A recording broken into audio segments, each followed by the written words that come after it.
Welcome to Stories of the Rebound with Larry Blumenfeld, where we invite musicians to talk about their work and reflect on what music means in this moment, how musicians and artists alike are inventing new ways of engaging with the world.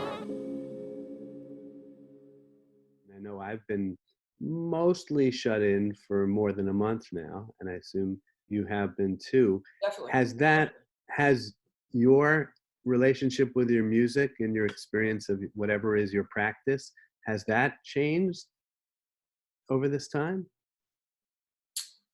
I think in a time when I thought I would be really pushing out, I'm doing it's like a lot more coming in. I want to make Me too. things. Yeah, you want to make better things. I want to make things that feel a little more sealed and a little more like waterproof, airtight. Things that could be lost or thrown out in the trash or contaminated, but can get washed off, kind of like a polyurethaning of the thing. I want to work on my vocal technique. I want to sit with compositions that I've already written and really start to parse through phrases and look at fingering, look at, if I were a better pianist, would I have shaped this phrase in the hand differently? So it's actually like, well, get in that scale, an F sharp scale, and see if you can actually make a better line for the person who has to play it. I feel like I have more time and attention now, more space to focus, because I'm not running to and from the things I do that I care about. They're all just right here. And I've only ever made music from right here. I married my favorite pianist in the world. How lazy can you be? It's like, oh, if you have a musician around, oh, one of the best ones I've ever met, right here. Of course, from talking to him, I know that he married the person whose piano improvisations impressed him when he was in college, which was you. So, well, but it is, it is in the musical world that I walk in, I know a lot of couples who are musicians who can work together, some of whom have been performing online together. I have to imagine that makes this experience for a musician a little different, because you're not just solo, right? yeah. You have someone readily there who you want to make music with. Has the nature of making music together with Jason changed at all during this month or so? One, he's very busy teaching. So he's at Right. New England Conservatory, and they've shifted everything online. So Right. he used to go a week at a time up to Boston and just be busy from 10 a.m. to 7:30, 8:30, 9 o'clock p.m.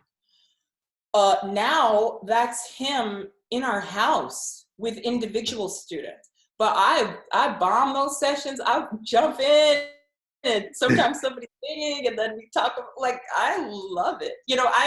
We have been wearing away at people's everything, inhibitions, insecurities, boundaries, all kind of things, with almost like salt water on each other for 20 years.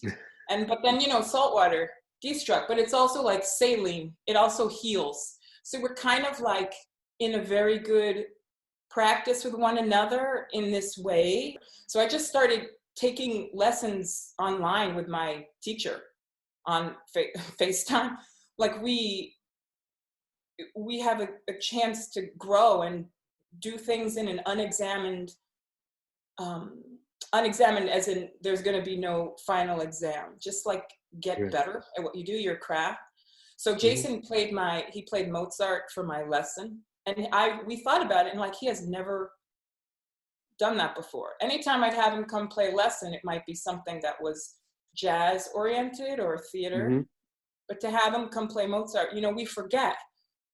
His feel is pretty amazing.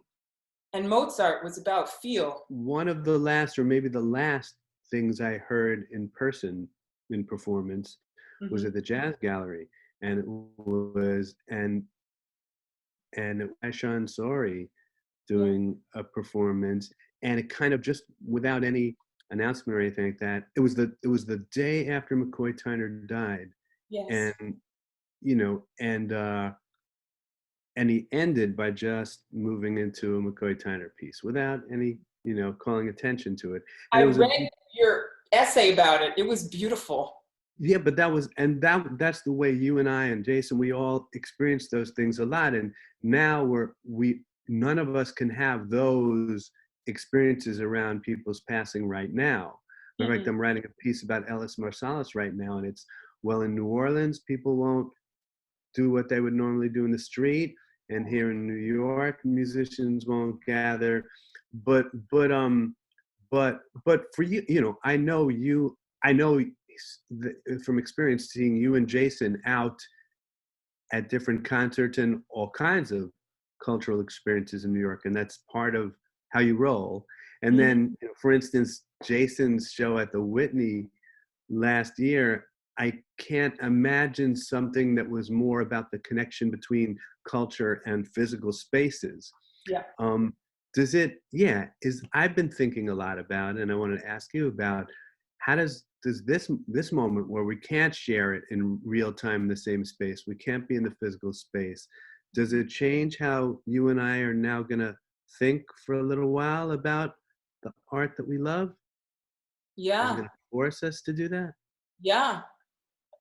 Because we were doing what you talk about before,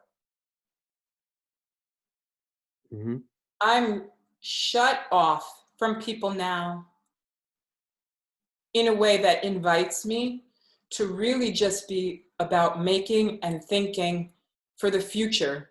Because now the last performance you do, that could be the last performance you do. Well, I know we were both looking forward to, you know, you and Jason were going to mount Two Wings yet again in the South. And well, that will happen, but it won't happen as planned this spring. Is it hard to hold those things and keep the same love and faith about those projects in this uncertainty? I think the way I work, I'm very quick to let go because I'm always very quick to have things come back to me. So like I've let go the Two Wings we were going to do. Right.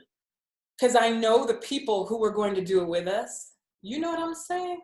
I let go of the thing, but here are the people. So what are the people going to do? They were going to do that old thing. Now we're going to do a new thing. Right. And the new thing is like the layer of skin just underneath the old skin. So like get rid of those layers. It's not that like there's going to be no skin. There's not going to be no piece. There's going to be a better piece.